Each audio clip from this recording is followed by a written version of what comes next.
So they just go start off spring 2019 like that? Alright.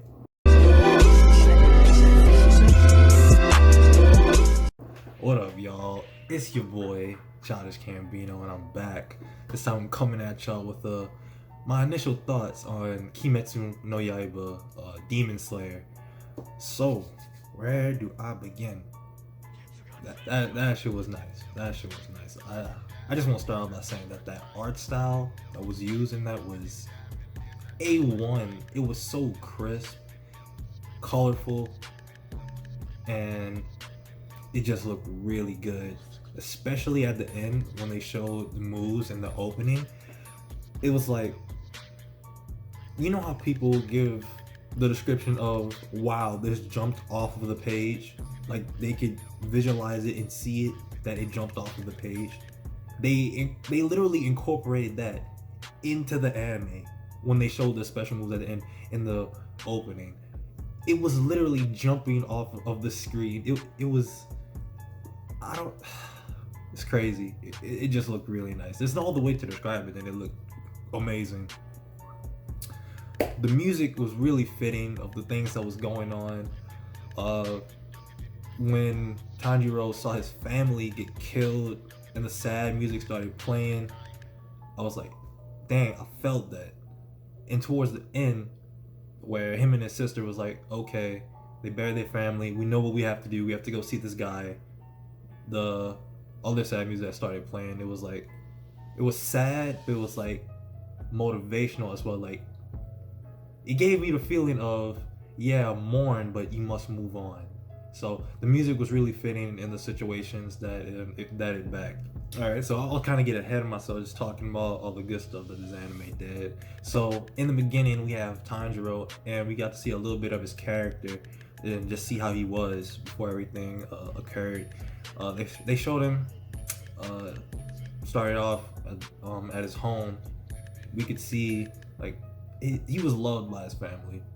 Everybody in his family, his mom, his dad died though earlier. His siblings, they all loved him.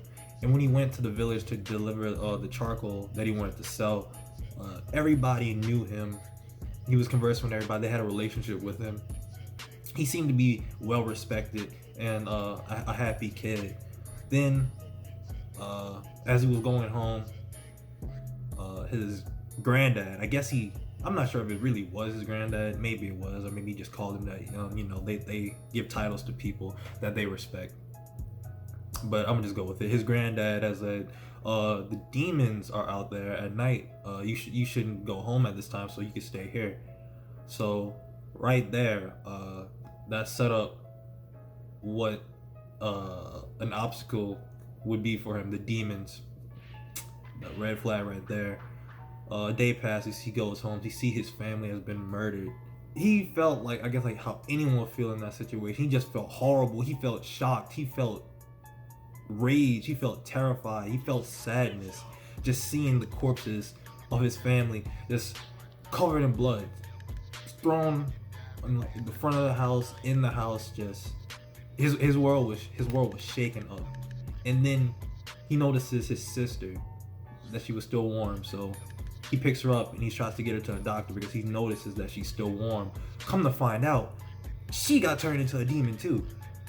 So he's blown away, but he's like, nah, that's still my sister. That's still my sister. Hold on to your sanity. Don't give into this. Don't turn into a demon. And that's when the guy, Gyu Tomiyaka, I believe that's how you say his name. Or that's his name. That guy Gyu, he shows up, and he's a demon hunter. So we know they have demon hunters in this series. Well, the grandpa said that as well, so that was already mentioned. Gyu, the demon hunter, shows up, and he's going to kill Tanjiro's sister. But Tanjiro protects her, and he's questioning this. He's like, "Why are you protecting that thing, that demon? Like, she's gonna kill you." And he's like, "No, that's my sister. I'm gonna protect her regardless." So after Tanjiro says that, Gyu, he thinks about that for a second, and then he starts berating Tanjiro, talking like, don't give your enemies the chance to kill you. Because as Tanjiro talked about protecting his sister, he bowed to him So that was an opportunity for Q to kill him. So he's telling him, don't give your enemies a chance to kill you. The demons won't respect you if you come to them like that. I surely don't respect you because you came to me like that.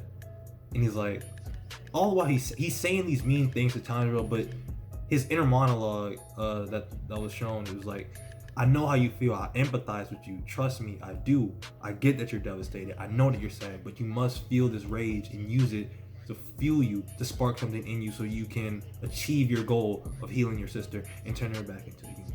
That's what he's thinking on the inside. But he's telling Tanjiro all these mean things on the outside. So he's really trying to inspire him and spark something in Tanjiro. So Yu stabs Tanjiro's sister, and in that instance, Tanjiro's like, nah, that's enough. He gets a rock and he gets his hatchet and he goes on the offensive and try to stop Yu. Although with just a rock and a hatchet, he isn't gonna stop a master demon slayer. So we all know how that turns out. He beats Tanjiro fairly quickly. Not fairly quickly, actually really quickly, a matter of seconds. But just after he defeats him, he realizes that Tanjiro wasn't just throwing rocks and doing useless movements. He had a plan. Tanjiro threw his hatchet before he was defeated just to hit him at the last second, although Yu dodged it. So, but he took notice of that. He's like, this kid, he's on to something here. He has something in him. So after that, after he knocks Tanjiro out, his sister gets free of his hold, and she tries to attack him, but he handles her fairly quickly too. But he notes how in a flashback he had someone else from his past, maybe, or just through a story, they also said that that someone they love who had been turned into a demon wouldn't eat humans and ended up eating them. So he noted that. But he also said that Tanjiro and his sister Nezuko, they might be different from that story. They could be the one to differentiate, separate themselves from that. So yeah, after that, a little bit of time passed, and he told them to go find a certain guy. The guy's name is escaping me, but yeah, I'm guessing that's gonna be the events for next episode. They start their journey, continue on that. But yeah, the story has been set. The goal is to turn Nezuko into a human. This is gonna be a fun anime. I could just tell, and it looks beautiful. Like I said before, the music was really nice. I'm just excited to see what else the story has to offer. I might end up reading the manga. I'm not quite sure if I want to spoil myself on this. I'm not quite sure. I just might want to just experience it just from the anime. I don't know, things to consider. But yeah, I'm really excited for what this anime has to offer. Kimetsu no Yaiba, Demon Slayer. That was my thoughts on episode 1. If y'all like it, consider subscribing, like the video. Let me know y'all comments in the bottom what y'all thought about the episode. If you read the manga, what can I expect? But no spoilers though. But yeah, it's your boy Childish Campino, and I'm out.